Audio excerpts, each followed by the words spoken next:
Triple H never saw it coming, and that's what made the betrayal cut deeper than any chair shot, steel cage war, or corporate backstab he had faced before. This was not just another wrestling feud or storyline meant to pop the crowd. This was real life crashing into the empire he built with his own blood, sweat, and sacrifices. For decades he stood shoulder to shoulder with Stephanie McMahon, fighting through the chaos of boardroom politics, the insanity of in-ring rivalries, and the unrelenting pressure of keeping WWE alive when Vince stepped away. But in the end, the most humiliating wound came not from an opponent in the squared circle, but from inside his own family. And the knife wasn't wielded by some nameless enemy, but by Kurt Angle, the Olympic hero turned traitor, the same man who smiled in Hunter's face, played the role of loyal family friend, and once upon a time even threatened to come between him and Stephanie 2 decades ago. History, it seems, repeated itself in the ugliest fashion, only this time there was no script, no creative direction, no kayfabe. This was raw and devastatingly real.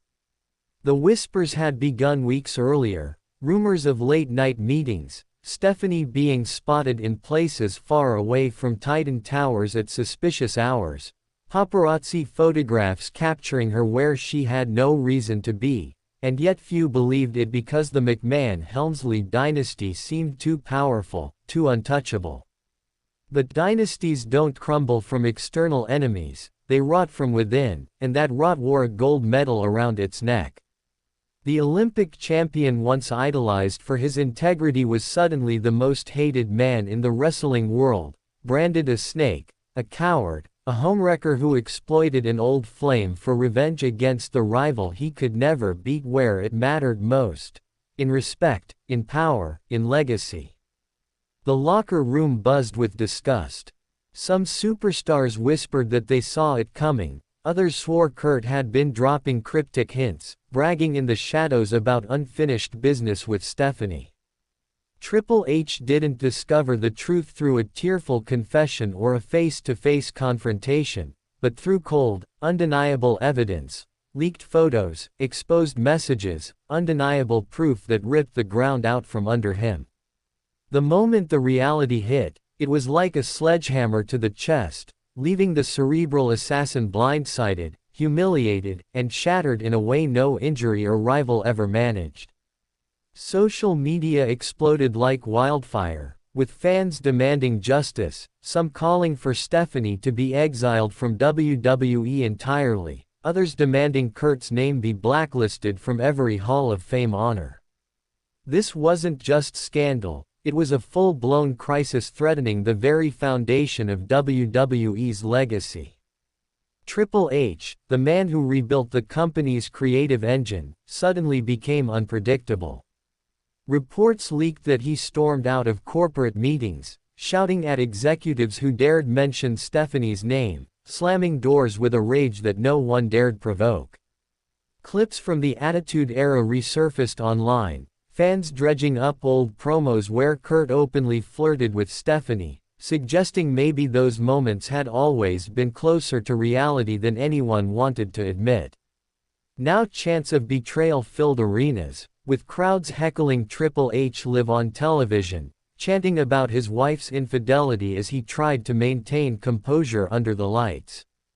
Meanwhile, Kurt Angle's silence poured gasoline on the fire. He didn't deny, he didn't explain, he just smirked, posting as though nothing had happened, and the speculation only grew worse.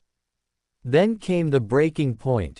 Divorce papers filed by Triple H himself, leaked before WWE could contain the narrative, making it clear this wasn't gossip, this was legal, this was official, and the Empire's cracks were now public record.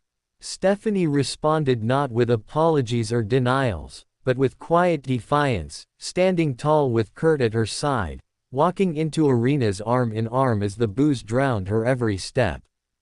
On live television she even mocked Hunter, claiming WWE was her birthright and declaring that no courtroom papers could strip her of her power, while Kurt grinned beside her like a man who had finally beaten his greatest rival.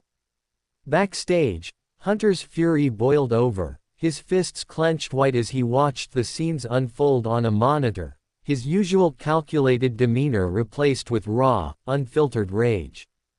The following week, he stormed the ring without theatrics, his voice shaking as he promised to burn the company to the ground before letting Stephanie and Kurt sit atop it, only to be interrupted by Kurt's entrance and the two clashing in a brutal fight that security struggled to separate.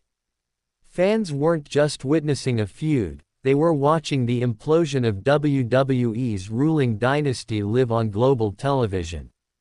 The fallout spread beyond the ring. Investors whispered, superstars picked sides, and the WWE universe devoured every scrap of scandal with equal parts horror and obsession.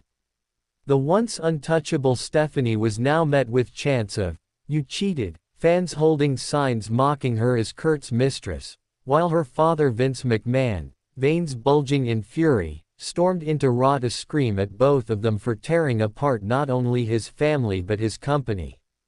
The patriarch's authority itself was crumbling under the weight of betrayal, scandal, and humiliation. In the shadows, Triple H prepared his counterstrike, appearing in a Raw video from his home gym, drenched in sweat, eyes burning with venom as he promised that if Kurt and Stephanie wanted to play dirty, he would change the rules of the game entirely. Fans speculated feverishly, was this the rebirth of the most dangerous cerebral assassin in WWE history, or the unraveling of a man pushed too far? The McMahon-Helmsley empire was no longer a dynasty, it was a battlefield, and everyone knew that by the time the dust settled, someone would lose everything.